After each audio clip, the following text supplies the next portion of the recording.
A lot of people used to send unwanted photos of themselves. It was random conversation until they sent an unwanted photo. Since I was 16 and has never experienced this before, it was uncomfortable to the point where I cried and just wanted to wipe away that single memory. So naturally, I stopped talking to strangers and hid away from being a social person, afraid that I might encounter this specific encounter again, and even in public spaces, etc. I've been afraid of making friends and socializing. 61.5% of people felt like they did have to change something in their behavior after experiencing the sexual harassment. 20.8% did not feel a need to change anything afterwards. 11.5% were not exactly sure. Older stranger on the streetcar sat next to me to flirt. Kept kissing my neck even when I tried moving away. Groped me when I got off at my stop.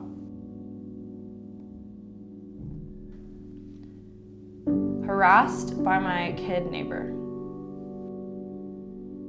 50% of people said that they recall their first encounter with sexual harassment being when they were younger than 14. 40.4% of people said that they were between 15 to 18 years old. 8.5% said that they were between 18 to 25 years old.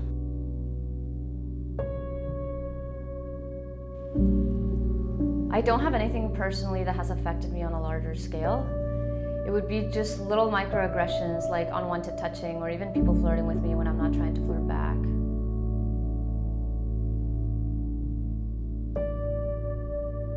There was a guy at work that would corner me after hours, knowing I was in a relationship with a woman, and harass me saying I need a man to show me real pleasure and grab me in places he had no business grabbing me.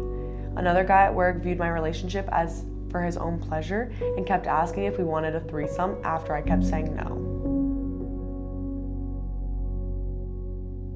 My ex-boyfriend wanted to get back together after I broke up with him, and he had anger issues. Months later after the breakup, he still harassed me to get back together. Not succeeding, he proceeded to threaten me and wanted to force me to have sexual intercourse with him. Otherwise, he would expose my nudes, sharing them on social media and sending them to my work, friends, and family, and then he threatened to kill me. 79.4% of people said they experienced sexual harassment through jokes of sexual nature. 78.4% said they experienced unwanted physical contact. And 71.1% said they experienced it through invasion of your personal space. When I was 12, I used to take the school bus, and my friend used to sexually assault me. He did that for a month.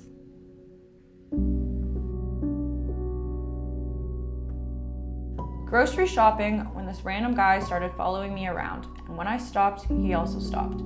Then he walked directly to the direction I am in and purposely invaded my personal space as if he was almost going to touch my ass, which he almost did.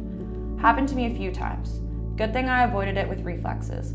Can happen at any place at any time, mostly if I seem to be alone shopping and I'm checking some things out in the aisle.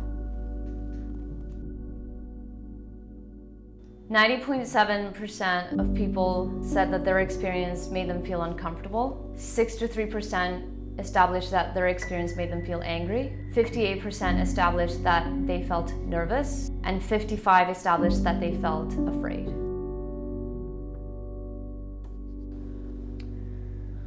One anonymous person wrote rape.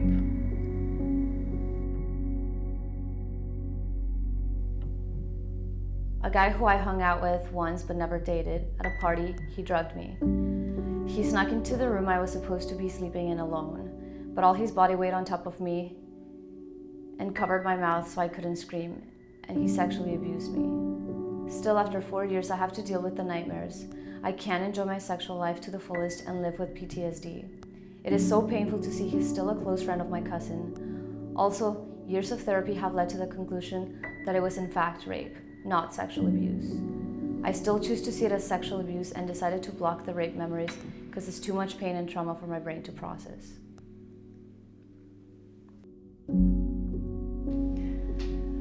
I have been harassed on many occasions, whether I have been 13 or 21, whether I was wearing a work uniform, bikini, or even sweatpants. Further, I have been assaulted and been in 2 abusive relationships. There's too many experiences in women and something needs to change.